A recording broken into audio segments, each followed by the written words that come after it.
Bueno, ya estamos en la segunda parte de los vídeos que quería hacer sobre caza.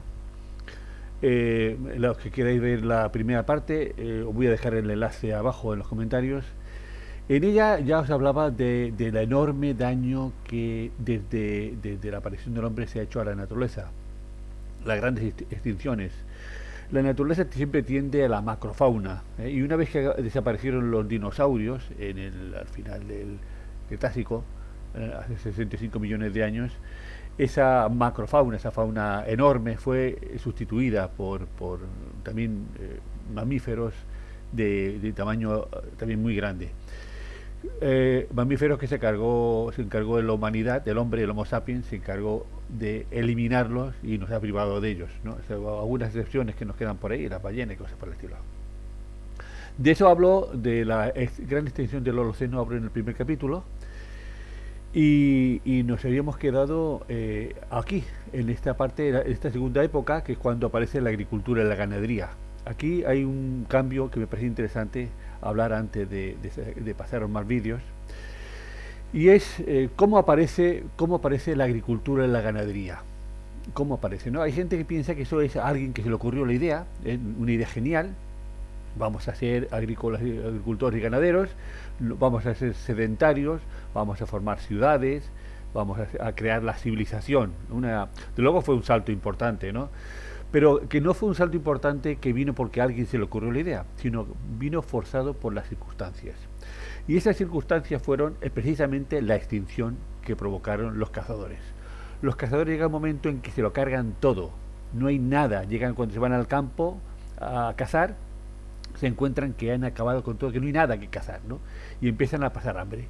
Y esa necesidad de comida les obliga a dejar, a inventar, a tener que criar esos animales para poder comérselos. O tener que cultivar antes lo cómodo era ir por el campo y cogiendo frutos, lo que era la caza y la recolección. Pero cuando ya no encuentras nada que recolectar, no tiene que dar más remedio que doblar el riñón y empezar a cultivar.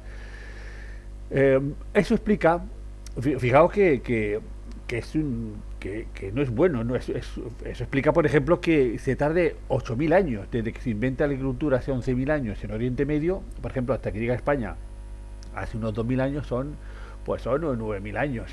Si es una gran idea, ¿cómo es que tarda tanto en llegar? Porque no era una gran idea, era una tortura tener que dejar de hacer una cuestión que es casi un ocio, un divertimento, la caza y la agricultura, para tener que doblar los riñones y ponerte a trabajar, tener que coger y preocuparte de criar esos animales desde pequeñitos, llevarlos a pastar, pastorear para arriba y para abajo, protegerlos de lobos y otros depredadores. Cuando llega el invierno, almacenar la comida para que no le falte de comer, y eso un año de trabajo para que poder al año siguiente poder comérselo, ¿no? Y con la agricultura pasa lo mismo, pasamos de el ocio, que es cazar y recolectar, a el trabajo. Por eso tardó tanto tiempo en llegar a España, por ejemplo, ¿no? Y hay un caso que es muy conocido, lo digamos a conocer los propios españoles, que es el caso de los apaches. Yo voy a contar, así lo cuento brevemente.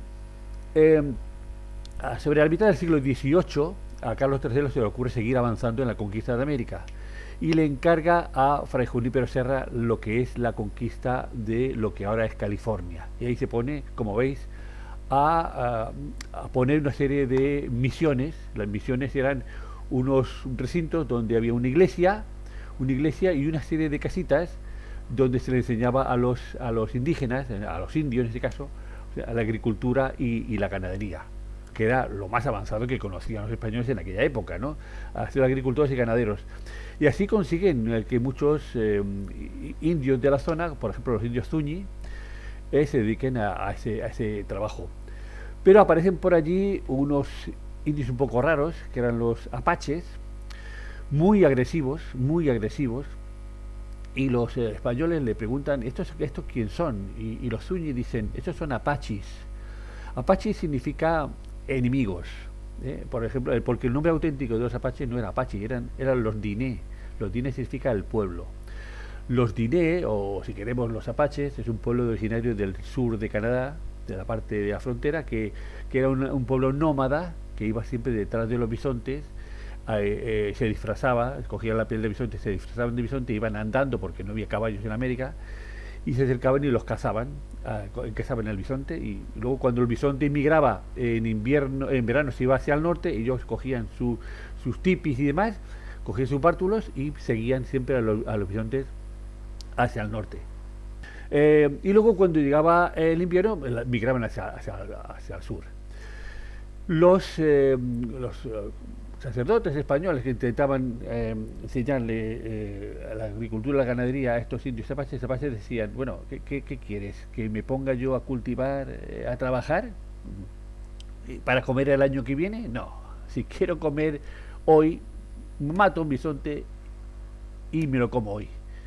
No tengo que criar a nadie para comer en el año que viene, ni trabajar ni nada por el estilo. Yo tengo mi comida, o sea, los apaches mientras tuviesen bisonte, no iban a dedicarse nunca a la agricultura o a la ganadería. Lo que sí que les convenció es dedicarse a la ganadería caballar. Eso porque aunque los caballos se los comieron a todos antes de llegar a los españoles, ya como vimos en el capítulo anterior, eso que le enseñaron los españoles de que a los caballos se les podía montar encima, pues eso mola, pastorear a caballo, ¿no? Y llevar, incluso eso, pero ellos lo hacían a su manera, eso de tener cercado, como eran nómadas, pues lo llevaban sueltos y eso provocaba que se escaparan muchos y esa cantidad de caballos salvajes que hay sueltos por América desciende de esos, ¿no?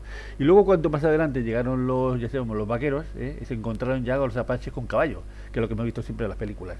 Pero esto tuvo su inicio ahí, en cómo los españoles llegaron a un acuerdo con los apaches para que no les atacaran, de forma que tú nos das carne de bisonte, piel de bisonte y los caballos, y nosotros te damos tomate, pimientos y demás.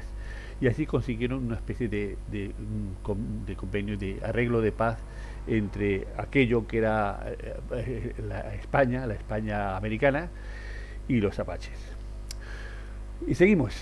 Como digo, pero eso lo cuento para que veáis la cantidad de daño, de extinción que provocaron los cazadores, hasta el punto de verse forzados a inventar la agricultura y la ganadería para poder comer. Pero no es el objetivo de este vídeo hablar de lo que ha extinguido o el daño que ha causado la agricultura y la ganadería, sino, como sabéis, es la caza. Y a pesar de que hemos entrado en la época donde el hombre ya es agricultor y ganadero, aún así el hombre, como sabéis, siguió practicando la caza. Y si en el vídeo anterior, en el número 1, hablábamos de las extinciones en América y en Europa, vamos a seguir aquí en la parte de Oceanía. Los primeros humanos que llegaron, los maoríes, ya se encargaron cuando llegaron a Nueva Zelanda, de extinguir lo que eran las moas. Nueva Zelanda era una isla rara porque todos los ecosistemas que en Europa, en Asia, ocupan los mamíferos, ahí lo ocupaban aves que se ocupaban de la vegetación a baja altura como a la de gran altura. Había el papel que utilizaban los carnívoros, lo hacían también aves carnívoras, había aves carroñeras y demás. O sea, todo la cadena trófica que había en Europa y en Asia la tenían ocupada en Nueva Zelanda aves. Y esas aves eran las moas. Aquí tenemos una moa, la más grande comparada con un avestruz, como era una moa gigante, una moa elefante. Aquí la podemos ver ya, una recreación, ¿no?, artística. Había, como decía, moas también carnívoras, como este Aptornis y el águila de Haast. En fin, una águila magnífica, una maravilla de animal, que los cazadores nos privaron de ella.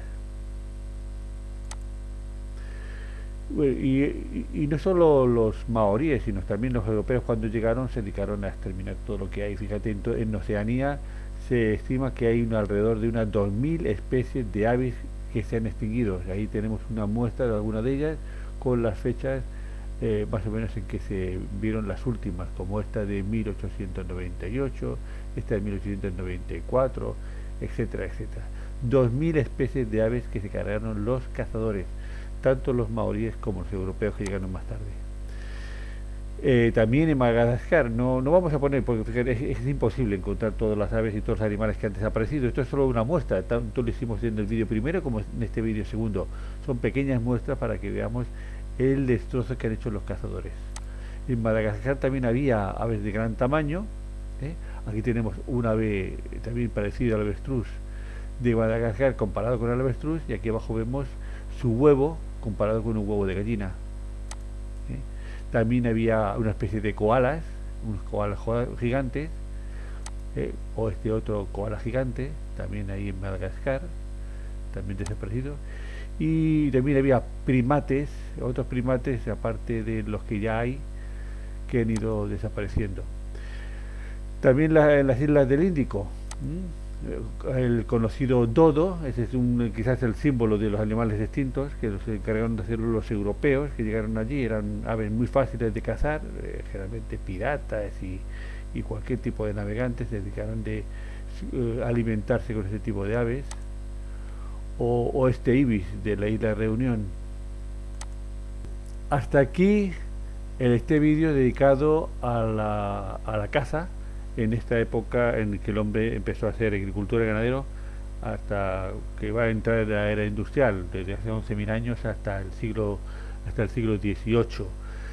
Eh, Esperemos que os haya gustado y que os suscribáis para ver el tercero, que creo que será más interesante porque es más reciente. Nos vemos.